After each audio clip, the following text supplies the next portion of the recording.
নবীজির পাগল আমি মদিনার পাগল আমি নবীজির পাগল আমি মদিনার পাগল বলেন সবাই আমি নবীজির পাগল আমি মদিনার পাগল আমি নবীজির পাগল মদিনারি দুলবালি নয়নের কাজল নবীজির পাগল আমি মদিনার পাগল হায় হায় নবীজির পাগল আমি আমার জিকির নবী নবী দু চোখে মদিনার ছবি নবীর প্রেমে দিতে রাজি জীবনের সকল নবীজির পাগল আমি মদিনার পাগল নবীজির মহব্বতে আমি নবীজির পাগল শুনিলে মদিনার কথা ভুলতে পারি সকল ব্যথা ঠিক না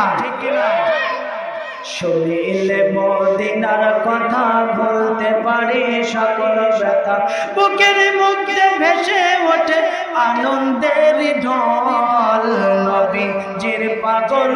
আমি মদিনার পাগল নবীজির হ্যাঁ নবীজির পাগল আমি আমার সকল রোগের ঔষধ দয়াল নবীর দরদ সালাম সুবহানাল্লাহ পড়ি বাইরে আমার বন্ধুগণ আমার গভীর মনোযোগ আল্লাহ রাব্বুল আলামিন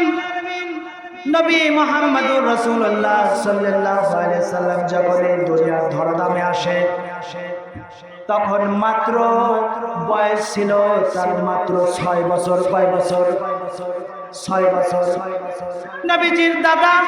আব্দুল মুত্তালিব নবী চিনায় দিচ্ছে আমরা দেখেন পশু পাখি নবী চিহ্ন কিছু সংখ্যের মোল্লা মুন্সি নবী চিহ্ন না এই কথা বলেই আমি শেষ করে দেব শেষ করে দিয়ে মিলাদ কিয়ামে যাব দাদা আব্দুল মুত্তালিব জগতের মানুষকে ডেকে বলে দুনিয়ার মানুষ আমার ছোট্ট দাদু ভাইয়ের কথা তোমাদের কাছে আমি কি বলবো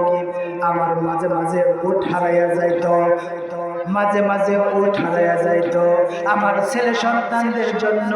আমার ছেলে সন্তানদেরকে উঠ খোঁজার জন্য বের করে দিতাম ওরা মাঝে মাঝে উঠ পাইতো আবার মাঝে মাঝে ওরা উঠ পাইতো না যেদিন যখন উঠ পাইতো না আমি একটা পন্থা অবলম্বন করতাম সেই পন্থাটা হচ্ছে ছোট্ট মুহাম্মদ সাল্লাল্লাহু আলাইহি সাল্লামের কাছে গিয়ে বলতাম ও দাদু ভাই আমার উট হারিয়ে গেছে তোমাদের চাচাদেরকে উট খোঁজার জন্য বের করে দিয়েছিলাম তারা উট পাইল না তুমি একটু আমার উট খুঁজে এনে দাও ছোট্ট মুহাম্মদ নবী মুহাম্মদ রাসূলুল্লাহ সাল্লাল্লাহু আলাইহি সাল্লাম উট খোঁজার জন্য বের হলেন বের হতে দেরি কিন্তু উট নিয়ে আসতে দেরি হয় নাই কন্যা সুবহানাল্লাহ দাদা আব্দুল মুত্তালিব ছোট্ট মুহাম্মদ সাল্লাল্লাহু আলাইহি সাল্লামকে বলে দাদু ভাই তোমার চাচা জানদের উট খোঁজার জন্য বের করে দিয়েছিলাম ওরা অনেক সময় ধরে উট খুঁজি করেছে উট পায় নাই তুমি এত দ্রুত কোথা থেকে উট নিয়ে আসলা ছোট্ট মুহাম্মদ সাল্লাল্লাহু আলাইহি সাল্লাম বলেন দাদু ভাই আমি যখন উট খোঁজার জন্য ওই মাঠের ময়দানে যখন হাজির হয়ে গেলাম উট আমি খুঁজি নাই উট আমারে খুঁজে বের করেছে